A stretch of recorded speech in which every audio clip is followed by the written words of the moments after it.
يا صباح النور والسرور، عاملين ايه؟ وحشتوني، يا رب تكونوا بخير. الساعة 8 صباحا بتوقيت الرياض. ده الوقت اللي انا بصحى فيه اصلا. كل يوم بصحى الساعة 7:30 8 كده على حسب تسهيل ربنا. حضرت فطار سريع من بواقي التلاجة. انتوا عارفين النهاردة الخميس ورايحة اجيب مشتريات الشهر. بصوا بقى، اخر شوية فول عندي في التلاجة، بيض مقلي عندي بيض، بس دول عملت بيضتين يعني على قد صالح. حمرت طعمية مع اقسم بالله معلقة جبنة سايلة. عندي برطمان بس اخدت منه معلقة كفاية. اخر حتة جبنة قديمة من القديمة، لان ماما جايبه لي برطمان جديد. دي اخر حتة من القديمة اللي انا كنت جايباها وانا جايه من مصر. شوية كركديه، هو صالح بيحب يبلع بعصير فيشرب كركديه. وعملت لي انا كمان كوبايه شاي. حتى ما عنديش عيش فباكل بيتي ميس. انا بجيبه كده واقطعه مثلثات مش أنا مش متقرقض، لا كنت اقول مش انا اللي مقرقضه الحته دي، بس هو لا القطعه كده.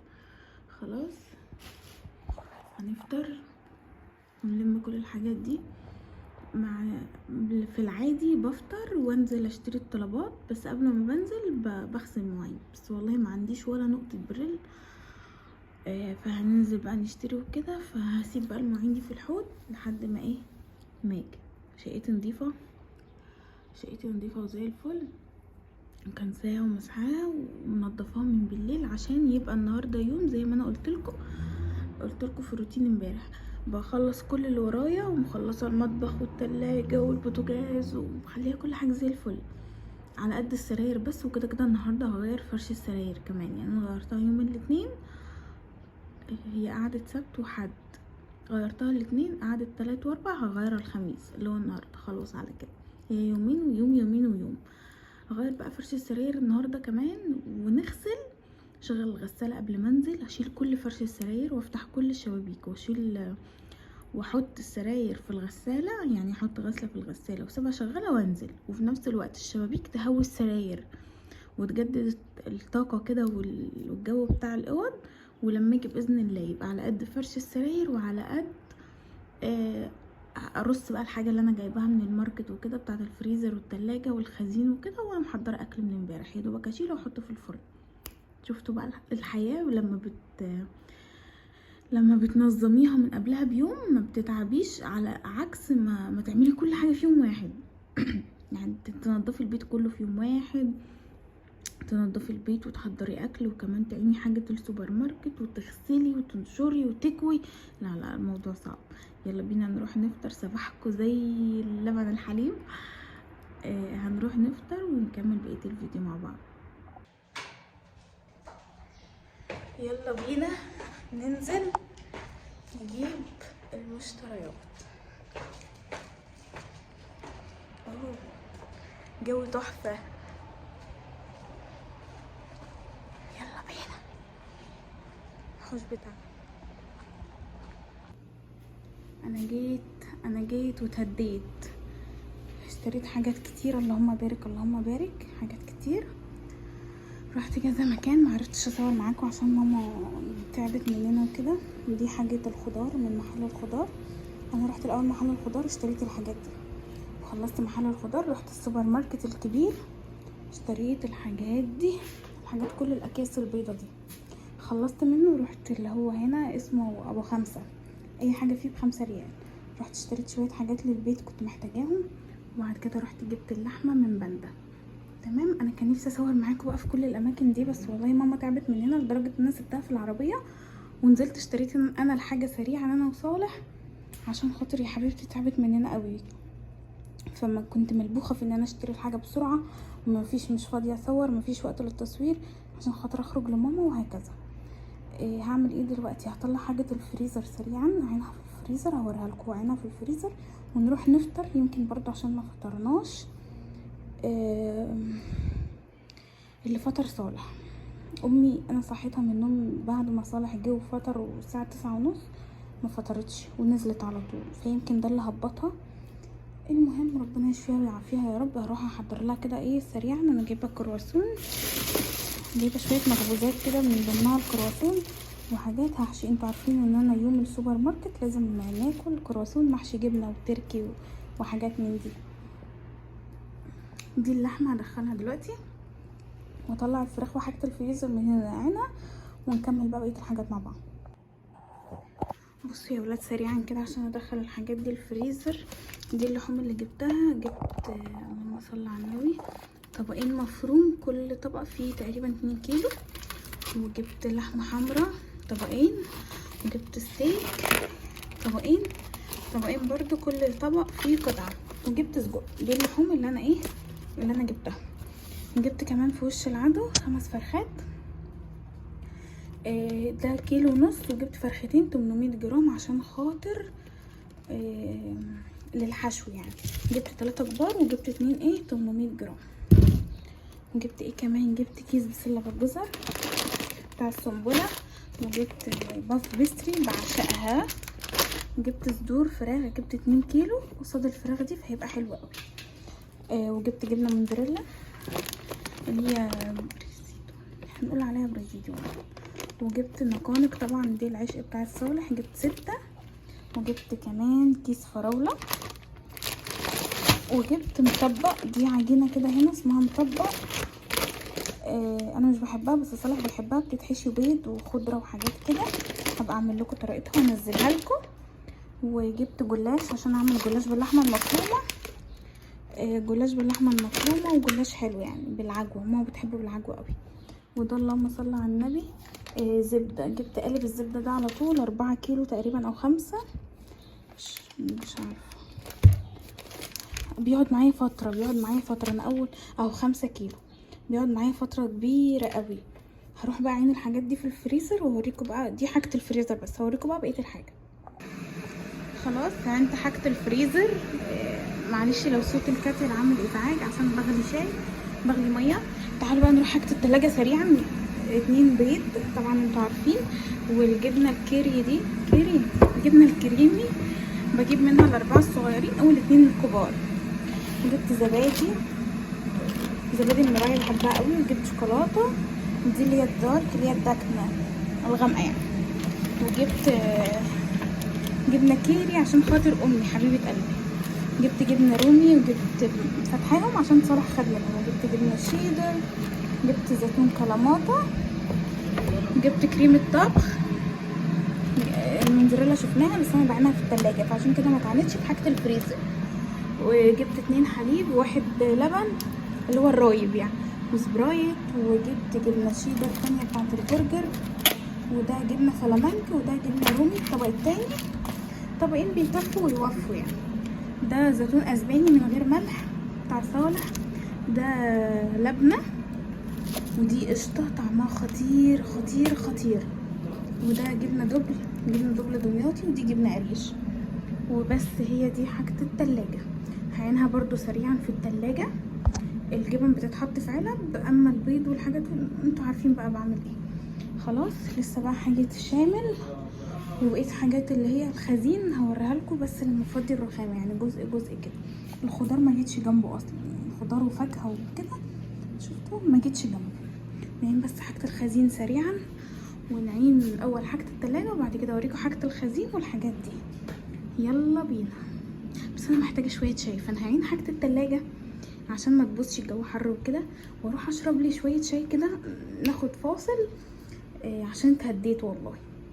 وبعد كده نبقى نيجي نفتح بقى الحاجات دي. كده الحاجات دي ما فيهاش حاجه تبوظ يعني، وحاجه الخزين برضو ما فيهاش حاجه تبوظ، فنعين الحاجه اللي هتبوظ الاول. يلا بينا. يلا يا ولاد سريعا. انا عينت كل حاجه الفريزر وعينت كل حاجه التلاجة. دي حاجه ابو 5 وحاجه بقيت حاجه الخزين يعني كده. جبت الترمس الصغنون القمر المسكر ده، صغير قوي، هو مش احسن حاجه يعني كجوده، بس عشان خاطر لما اعمل قهوه ليا يبقى كميه صغيره. مش كل يعني صالح مش بيشرب معايا قهوه كل يوم، وفي نفس الوقت مفيش حد هنا انا وماما يعني وكده غيري بيحبها، فعلى قد يعني. ولو صالح هياخد كوبايه بموضوع انت. جبت مناديل مطبخ ما كانش عندي. بصوا بقى انا بحب الحاجات دي قوي. دي جبت زبدة البندق بالحليب وكريمة شوكولاتة بالبندق، وطبعا صوص البيستاشيو بعشقه. ماشي. جبت كمان اكياس اللي هي بتاعت حفظ الاكل، ده كان ناقص عندي مقاس اكبر. وجبت بقى شوكولاتات وبساكيت.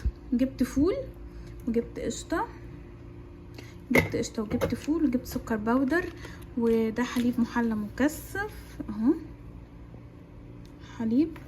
وجبت فشار وجبت عسل ابيض وجبت نسكافيه جولد هجربه. جبت نوع شاي كده اسمه محمود افندي، محمود تي حاجه كده يعني. المهم هنفتحه ونجربه. وجاي معاه مج هديه. وايه كمان بسكيت بقى وشوكولاته. الشوكولاته دي حلوه قوي قوي قوي، فيها قطع لوز كده خطيره. وجبت كمان حليب باودر. جبت المجات دي، مش مجات دي، فناجين قهوه اللي هي الحراري.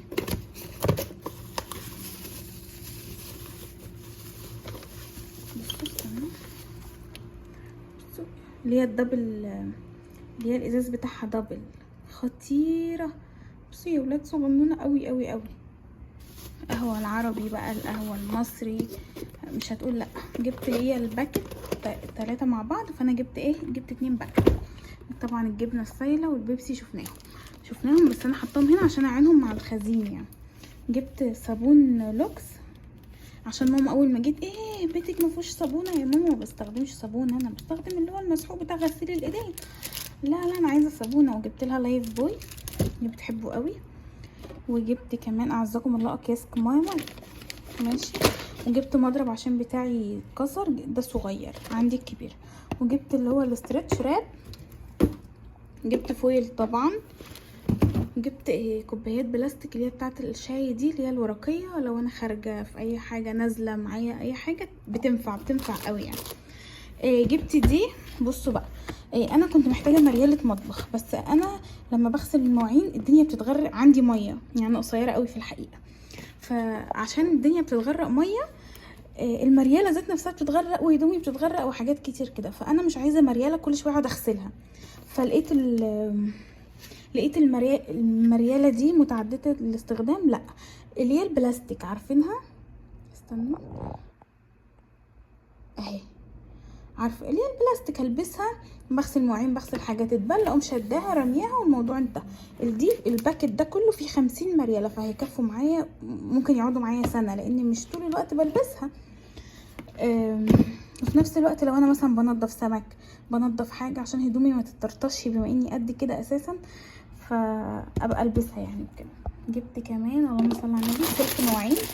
والسلك ده مش بغسل بيه مواعين، اللي هو السلك الناعم بتاعنا ده مش بغسل بيه مواعين بس، بغسل بيه البوتاجاز، بغسل بيه حاجه ألمونيا كده، بينفعني في الألمونيا بس.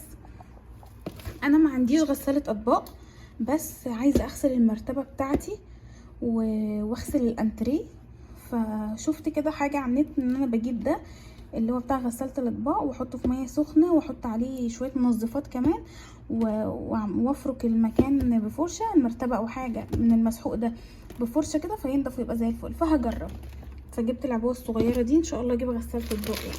جبت بقى مناديل وش، جبت كميه ايه تكفي وتوفي، بما اننا داخلين على الشتاء فاحنا هنحتاجها كتير قوي.